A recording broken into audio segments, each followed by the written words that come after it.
Hello everyone and welcome back to my YouTube channel with another useful and informative video. So guys, in this video I'm going to show you how to upgrade your iPhone 11 to the latest version iOS 26. So guys, if you want to get iOS 26 on your iPhone 11, here I will show you how can you do this. So guys, this is very basic and simple. You can easily do this. So guys, first of all, open settings on your device and then scroll it below and you have to go to general, then go to software update and then automatic updates and turn on the toggle for automatically install. After this, go back and then go to beta updates and check this to iOS 26 developer beta, then go back, and after this you have to refresh the page.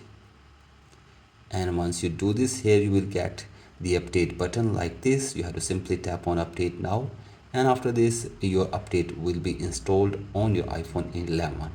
So guys, like this you can easily get iOS 26 to your iPhone 11. So guys, that's it for today's video. Hope this video helps you.